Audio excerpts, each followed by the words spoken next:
Large portions of the industry have lied to customers about what their products do for like 50 years. We wanted to bridge the divide between sales and marketing. How do you have that come out in your everyday life? How do you have that come out in your conversations? Amazon and Salesforce in terms of being very customer obsessed and taking that approach of not starting with, here's a cool technology, how can we go and sell it? It's starting with the customer and their needs and working backwards and saying, how can we make something that will truly delight them? It's not us talking about a hypothetical or making up a demo, it's the customers explaining our marketing message for us. What exactly is trust? What does that mean? Trust is our number one value here at Salesforce. Where does that come into the conversation of agents? If you make a customer service agent that's 95% accurate, it's not good enough, because those 5% when they're wrong, those customers, you're gonna disappoint them. Will it do the things it's being asked? Will it follow your brand and your personality? Will it not do the things that you never wanted to do? Ariel, a pleasure. Thank you for joining me. Thanks for having me here, and thank you for coming to Dreamforce. I appreciate it. I want to start off with your background. Sure. So from what I can see from your LinkedIn profile, you started off as a data warehouse implementation consultant at MicroStrategy, now the largest Bitcoin treasury company. Same wholesale implementation, right? Yep. Technical backgrounds, and then you immediately move into your next venture, Ventasso, as a CMO. Talk to me about that transition. Was that out of necessity or was that out of interest? Well, it's a little bit of a journey there where I was a sales engineer at MicroStrategy, and a lot of that was we were building lots of demos and helping our salespeople sell. This will kind of come into AI agents a little bit later, but you know, someone would have a sales call and they're like, I need a custom presentation, a white paper, respond to this proposal, and we'd help them out a lot. So me and my friend then decided to quit and start a company that would automate what we were doing manually. Often a lot of so I was mostly doing product management. They were kind of designing the initial product, and I shifted into marketing at some point. But yeah, we wanted to bridge the divide between sales and marketing. You know, it's something everyone's still working on, but it turned out there was no generative AI then. Would have been very useful for what we were trying to do. We did a lot of crazy stuff like turning Microsoft Office into a server application to build data-driven documents. That was fun. Interesting. I mean, I'd love looking at your background of all the kind of jobs you've worked with, and one that really stuck out to me when we're talking about marketing, as I'd love for you to explain this for me.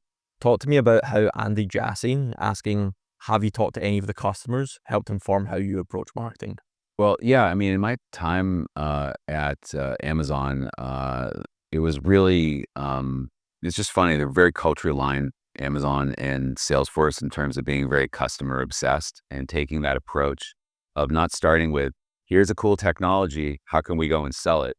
It's starting with the customer and their needs and working backwards and saying, how can we make something that will truly delight them and will be different from other alternatives out there? And it sounds simple, but it sounds obvious, but you'd be surprised at how it doesn't really always work like that in many companies. Has that always been the case? Because I think about marketing now compared to marketing 10 years ago compared to what it will be in the future. The thing that stays the same, is that just always being customer centric, and then the technology of how you provide that changes? I think in some ways, we think about, like, for, let's say, B2B technology marketing, there's lots of technology. It's super complicated. At the end of the day, like, what you need to do is to explain to customers what it is, how it works, why it's different, and then to inspire them with use cases. And then most importantly, as the foundation below everything, is customer success as a proof point. And it's like you got to have in the back of your mind in tech marketing that large portions of the industry have lied to customers about what their products do for like 50 years, right? So everyone's skeptical. And there's no better marketing you can do than to have the customer explain why your product's great and why it's making an impact for them. So that's why I've always tried to focus on customer success. And if you look, I don't know if you had a chance to go to our expo, there's this AgentForce city. I mean, AI agents are new. People are like, what am I going to do with them? What's the impact? We're like, okay, let's take 17 of our customers that have been successful with AgentForce. Let's build a little mini city. They can be like FedEx, Pandora, the jewelry company, Lululemon, Equinox, on and on and on. And they can see how they're using AgentForce. So it's not us talking about a hypothetical or making up a demo. It's the customers explaining our marketing message for us. Now, it only works if you have good products that work and if you treat your customers well and help them become successful. Yeah, I want to double tap into that. So into the delivery of that customer set success, what goes into it. When I was looking at your LinkedIn profile, it says, as president and CMO at Salesforce, I'm building and leading a team of global marketers focused on educating customers about how to leverage the power of CRM, AI, data, and trust. Talk to me about the synergy between those four and why that works Yeah. for success. Well, I mean, we talked a little bit about trust. It's a really great word because it just embodies so many of the things that are important when you're running a software company, a SaaS company, any kind of a cloud company where you have to trust the security, you have to trust the performance, the availability, you have to trust the people in that company. They're going to stand behind their promises and they're going to help you be successful. So that's really at the heart of everything what we do. We always say trust is our number one value here at Salesforce. Um, and CRM is kind of the space that we're playing in of we're in the world of helping our customers with their customer experience, sales, marketing, support, commerce. Uh, and how people are delivering CRM now is completely evolving and changing and morphing with AI and AI agents. Yeah. And one of the things that we've learned, and I think a lot of other people learn too, is your AI is only as good as your data. Yeah. I mean, that's the biggest difference between consumer AI and enterprise AI. You can have a model trained once for consumers and it can do a lot of useful things. None of these LLMs can do very useful things in the enterprise without being able to ground it in the data, both the structured data about who your customers are, what products they've bought, what problems they have, where they're located, and also the unstructured data, which is how you want to talk to them, and all the rules and all the information about your products and your policies. So you got to be able to have that together. And we've just spent a lot of time trying to make it easier for our customers to ground their AI in trusted data, which is really the most important thing for being successful with AI. I want to tap into you as an individual. So you're mentioning a lot about trust. How do you operate from a place of trust? You're obviously in a very important position, president, CMO. Like, how do you have that come out in your everyday life? How do you have that come out in your conversations? I mean, the first thing that comes to my mind is transparency. And I think both with teams and being really clear about why we're doing things. But I sort of have a rule with my team that if someone asks you why, you can't say it's, well, Ariel said to do it.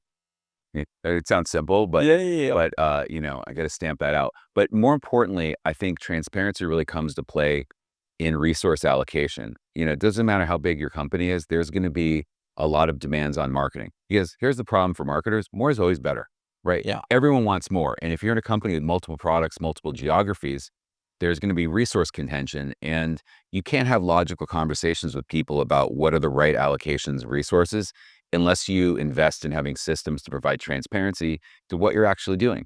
So if you're a product leader, I want to be able to go to you and say, here's the budget that we're spending directly 100% on only your products. And here's the stuff that covers all of our products, maybe the brand.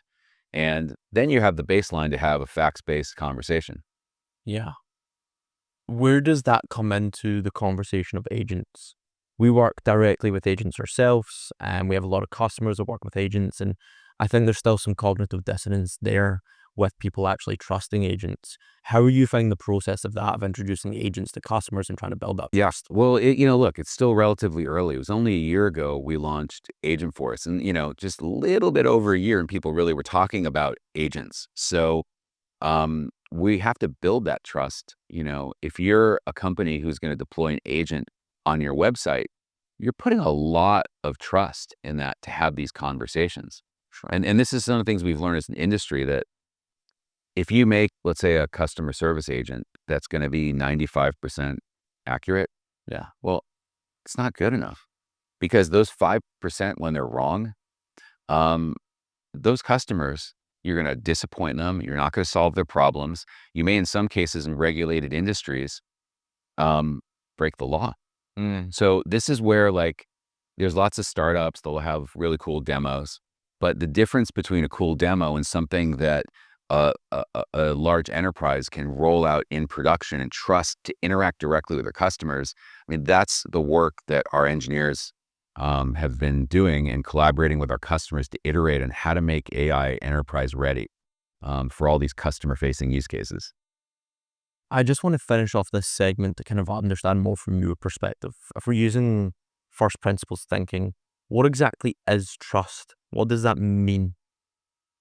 Well, it depends on the context, but I think we talk about AI agents.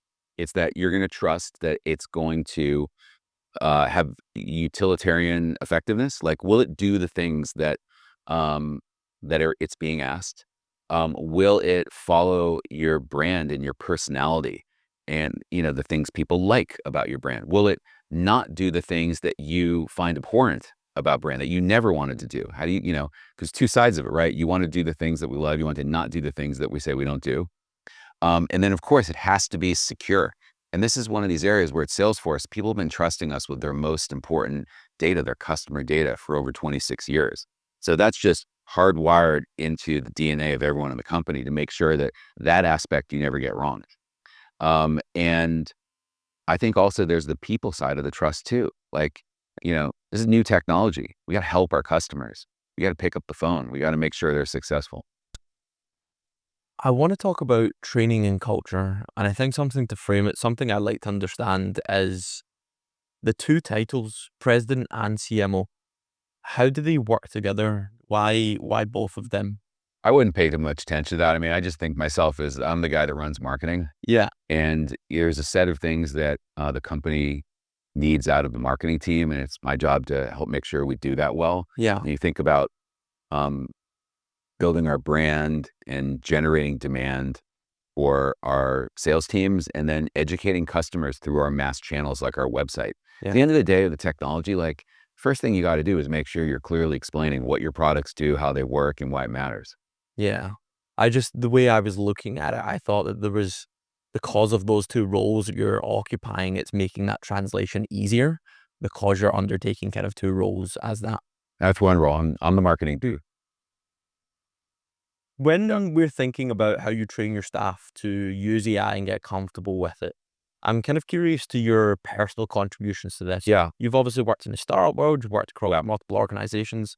What have you kind of brought to the team in terms of how to get people comfortable with AI and how This is interesting because I would say maybe it's not training, it's more inspiration. Okay. Because I find that a lot of the really exciting use cases for AI on my team are not because we trained someone, it's because someone was intellectually curious and had a strong sense of ownership about wanting to deliver a better result. So we have some people in our creative team that are building videos that are, let's say, 50% live shot, 50% AI content, and they're experimenting with all of these tools. And they're going out doing the research. There's new tools every day, right? It would be easy for some people to go, I'm just going to do the same thing I did for the last video, rinse and repeat. There's other people who are just constantly excited and motivated by new things. It's sort of this like eagerness for change. This is what I think is funny. It's almost like cultivating the right personality of intellectual curiosity. It's more important than technical skills because these tools actually, like, they want to talk to you in English, right? Yeah. And so that's part of it. But of course, we are also, using AI in more sort of scientific, rigorous ways. Like, I think about predictive AI for things like measurement, attribution models, lead scoring. Yeah. So it sort of runs the whole gamut. With that intellectual curiosity, you're obviously looking for like a certain personality type. I'm wondering if I can kind of put you on the spot. Yeah. If you were interviewing me for a position at Salesforce to work Yeah. directly under you, what would you ask me to try or uncover that? I would say, uh, intellectual. So just some of the characteristics I care the most about is intellectual curiosity, attention to detail, lack of narcissistic personality disorders. Like that one's the easiest. Usually ask people, well, tell me about a really big mistake that you made and what you learned from it. And it can't be that they didn't give you enough budget or didn't listen to you. Yeah. And you'd be surprised. A lot of people, they can't answer that. Or for intellectual curiosity, I'd say like, you know, tell me what's the newest, personal or business technology that you've discovered that you're most excited about. And you can see how some people like they light up when they talk about it. Other people, you know, don't. And it's sort of it shows their eagerness for change. And you like it or not, we're in a world where things change. We're not in a world anymore where, as marketers, we can do the same thing over and over again and say, well, 2 or 3% incremental efficiency every year is good enough, because you're going to be left behind. There's just so much new technology. And a lot of people, they're really excited by that. There are some people that aren't so excited by that. Maybe it's not the right, profession anymore. Yeah. It's interesting. I had a conversation with Ryan Gavin yesterday. He's Yep. CMO of Slack. Yep. Um, and he had a sort of similar answer when I was kind of talking about this with him, that lack of ego that you're mentioning. Yep. He mentioned something in a similar parallel where what he looks for when he's hiring someone is not like the roles that they occupied, but it's the changes that they made in the companies. Yep. So he's looking for the actual cause and effect rather than the ego tied to what title they have. Yeah. Yeah. Yeah. Totally change it. But also, like, it's interrelated a little bit, because you are going to be, it's easy to say, I want this group to change, but we want people that are constantly evaluating what their own teams are doing and saying, you know what, this isn't working anymore. I want to change it. And if you believe that a business process your team does is somehow attached to you and your self-worth, and if we say we're not going to do this anymore, that it means I'm not as worthy, or I'm less of a person because I was wrong, like, forget it. Like, we want people that love looking inward, finding ways to go better, and that failure at something is a gift because you can learn from it. Just one of these quotes from Jeff Bezos that sort of sticks with me. He said that failure is the inseparable twin sister of innovation. Wow. And, of course, you want to experiment a lot and, fail quickly, and then take those learnings and iterate on them. And but you have to have that different mindset of looking at your mistakes and not saying, "Why did you do this? I can't believe it." No, go, "Okay, well, what were our assumptions that we took into this that turned out not to be true? Mm. Or were all of our assumptions right, but we're missing a tool? Or all of our assumptions right, the tool's right, but maybe we didn't have the right people?" So those are the conversations we have on the team that are most exciting and fun for me. Yeah. But if Um, you make everyone too afraid to fail, then you're just going to play it safe. Let me talk about you as a leader. So, out of my conversations with Nancy Shue, with Ryan Gavin, and other people on the team, they all describe this kind of like top down leadership as well. Like, you guys are kind of using AI on a daily basis. You're practitioners yourself. Talk to me about your AI use. Like, what does your day to day look like? Um, there's a couple ways. One of the things I've been doing a lot is, there's a lot of data to keep up with. You can think about all the different campaigns and programs we run, Yeah. and all the different cuts of geography and products that someone may have a question about. So I tend to have the latest set of reports all in Notebook LM that I can go ask questions with Gemini. That ends up being great. I use ChatGPT all the time to basically often test messaging. Sometimes if I'm going to prepare for, some, like we did this, we had a CMO event here. We had 40 CMOs and we had topics to talk about. And I said, well, here's my answer to this question. What are 4 other takes I could have taken? And, some of them were pretty silly. Some of them were like, oh, I hadn't thought about it that way. So it's, um, those are 2 aspects. Trying to think what else. I am not good with all the graphic creative design stuff. But there's people on my team who's living that all the time and they love it. Yeah. And then of course, I'm interacting with AgentForce all the time. I love going on our website and pretending to be a customer and asking questions and making sure that it's going to give the right answers. Doesn't give the right answers, I go back to the product marketing teams and, we evolve the content. Yeah. I mean, it's incredibly obvious how engaged all of your leadership team actually is with the product, Yeah. how much you use it yourself. So it's been something that's consistent across all the conversations I've had. I want to finish off with 2 questions. Firstly, you hypothetically, you're 21 again, just graduated college, you're coming into your first job at Salesforce. What role would you want? What department would you want it to be in, and why? That's a really good question. I mean, I could think of a lot of different, Well, I guess a lot of different let me jobs at frame it the time. well. Yeah. The objective here is to achieve as much success as Listen, possible. I mean, I've had the most fun. it's fun. I had the most fun in my life doing product marketing. Okay. And actually, that was the first job I did at Salesforce. I was a product marketer for our developer functionality. And so nothing I love more than sitting with an engineer, just build something and say, tell me about what your product does. Show me a demo. Let's, dig in and really understand deeply what it does, and then have that conversation about use cases, benefits, and calling up customers. Hey, you use this. What did you think? Oh, I hadn't thought of that. Why do you like it? Why is it different than what? And then just taking all that, synthesizing that into product marketing messaging. I love that. I think it's fun to do, but also the more you can get experience with different parts of technology, that gives you ideas for new things that you can do. Yeah. I have one last question. I pose this to all of my guests, and you can take it however you want it. People take it in different ways. Some people go more personal. Some people make it job related. So just take it however you want it, and I'd encourage you to take 5-10 seconds before answering. Why do you do what you do?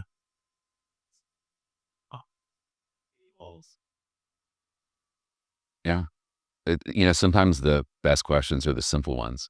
Um, so I love working in technology. And the reason I like marketing in technology is because you have so much complexity that is inextricably tied to the most exciting technology. The more exciting is, the more complexity there is. And if you can't explain it to people in the right way, you can't get people to understand it, the technology will not be successful. And so it's that combination of, it's something I think is useful, and it's something I find enjoyable as a part of business to think through and figure out what's the right way and iterate until you get something that's good. Beautiful. Thank you so much for your Great. time. I appreciate Yeah, it. thank you. Appreciate it.